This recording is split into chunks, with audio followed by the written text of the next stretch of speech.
Luis Manzano, papasukin na ang politika.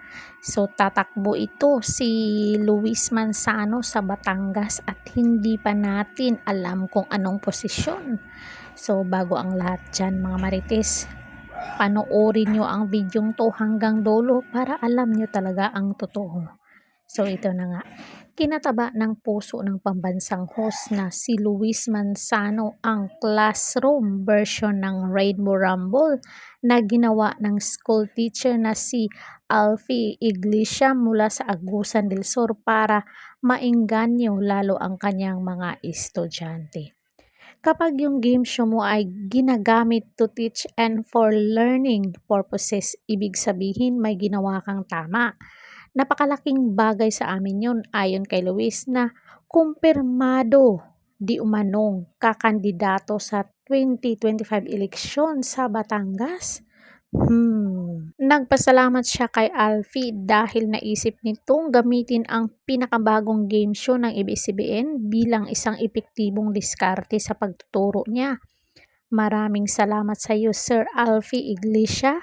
Ginawa niya yung game show natin na para sa kanyang mga estudyante. Saludo po kami sa inyo sa pagiging creative.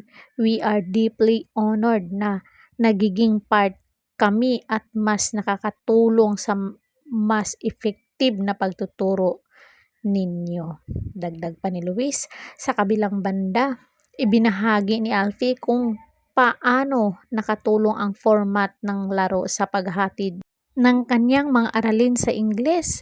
Nagpapasalamat din siya dahil kinilala ng palabas ang kanyang effort para pag-igihan ang pagtuturo sa mga bata.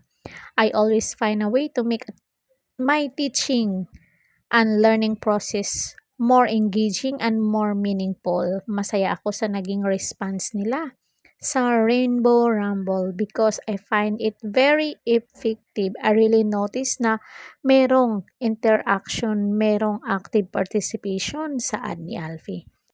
Gaya ni Alfie, paraming netizen ang pumuri sa show dahil sa pagiging informative nito, pati na rin sa sayang dinala nito tuwing weekend. Pinuri rin nila ang gaya ni Luis sa pagiging host.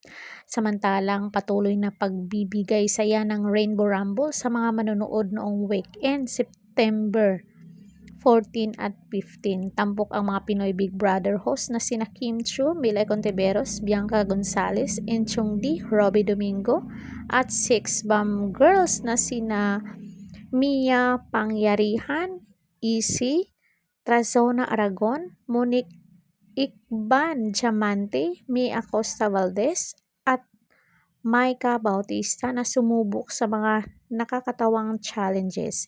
Nakuha ng kabuuang 491,249 combined peak concurrent views ang dalawang episode na napapanood tuwing Sabado at Linggo, 7:15 PM sa Kapamilya Channel or Kapamilya Online Live at E2Z at 8:15 PM sa TV5. So anong masasabi nyo dito sa pagtakbo ni Luis Manzano? Wala namang masama kung tatakbo siya. Dahil kung kaya niya naman, well, gawin niya, wala tayong magawa dyan, di ba? Nagmamaritis lang tayo, kaya go lang tayo ng go. So, yun lang guys. Comment down kayo dyan kung ano ang inyong naging pahayag. Don't forget to like, share, and subscribe Coridad Official TV para updated kayo lagi.